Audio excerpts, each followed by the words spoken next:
The purpose of the report is to outline the progress of the board against its objectives for the year in question, and to outline any future perspectives, also highlighting any principal risks and uncertainties.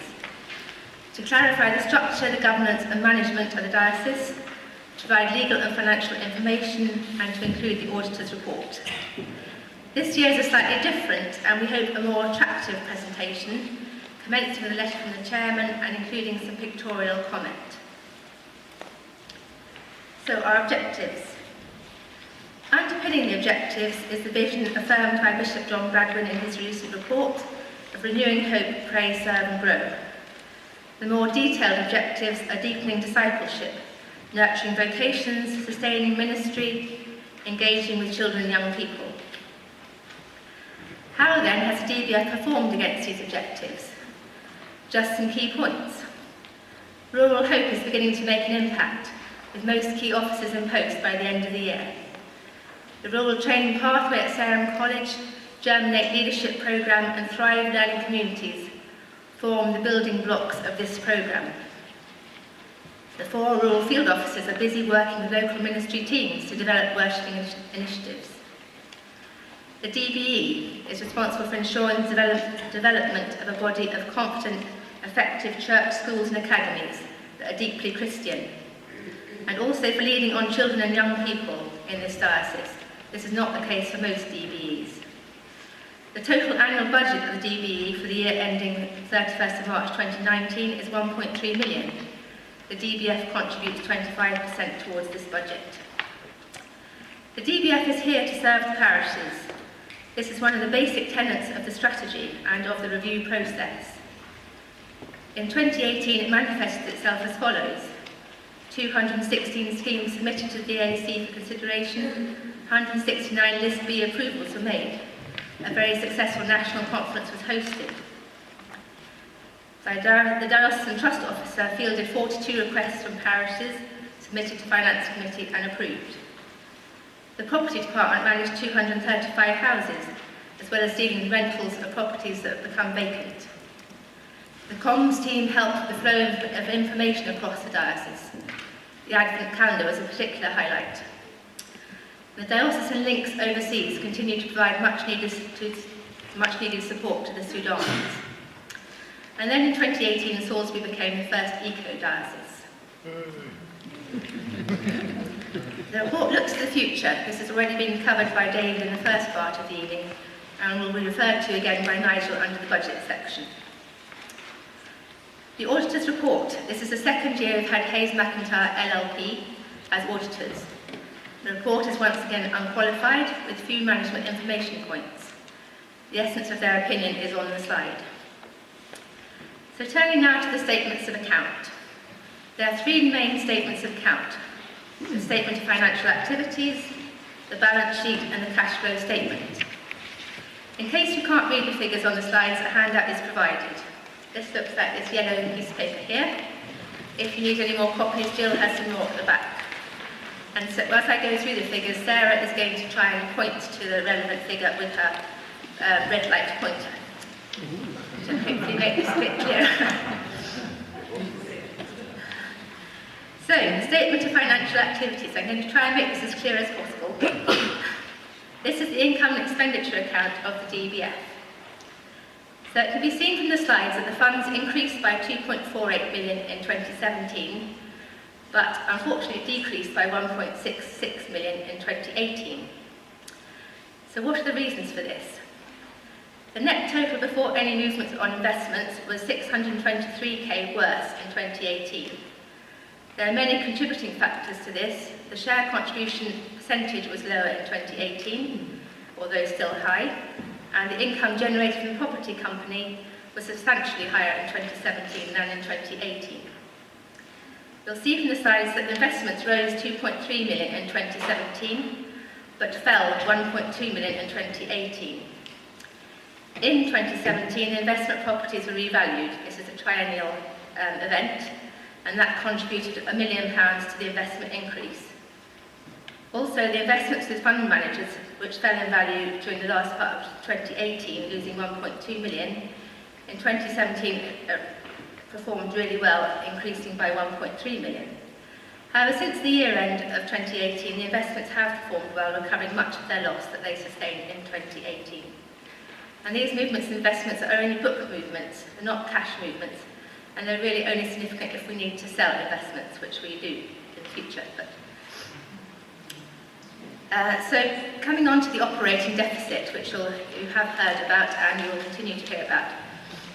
And the way the SOFA has to be prepared really masks the fact that we have an underlying operating deficit. So this slide is just a different way of presenting the figures, clearly arriving at the same total at the bottom, but also showing why there is an operating deficit. So first of all, we start off with a deficit against the share budget of 262,000 in 2018.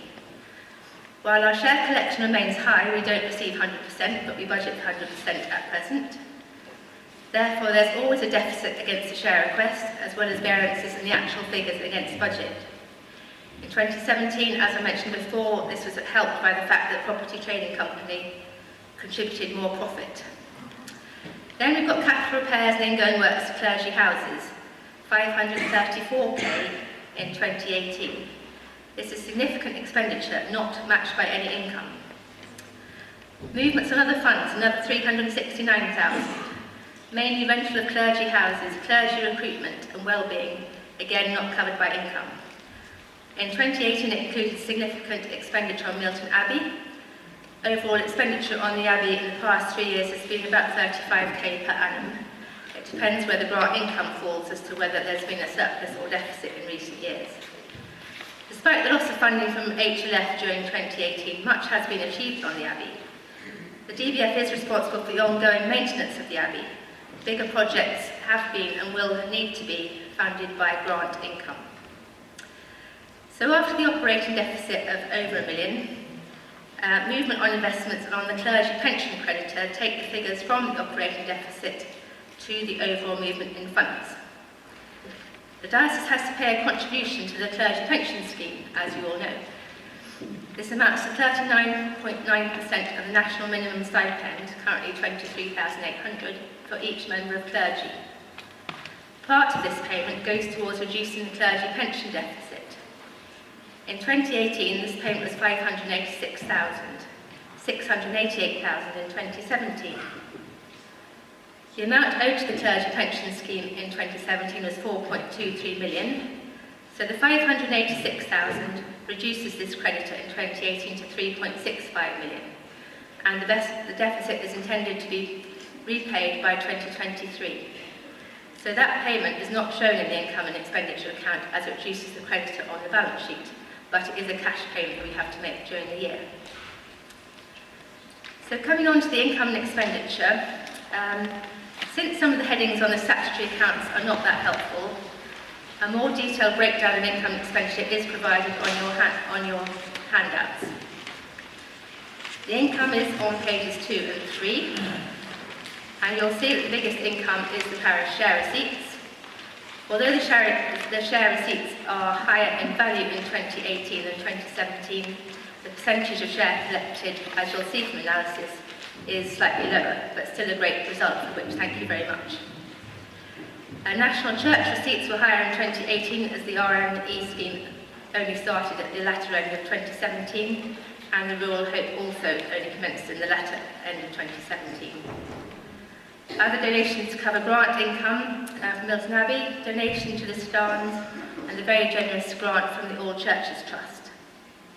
Charitable activities covers income from parochial fees and contributions from other bodies towards chaplain stipends. Other trading activities covers rental income and the fee income from the property trading company. The property trading company is a separate company but is consolidated into these figures to make the total accounts.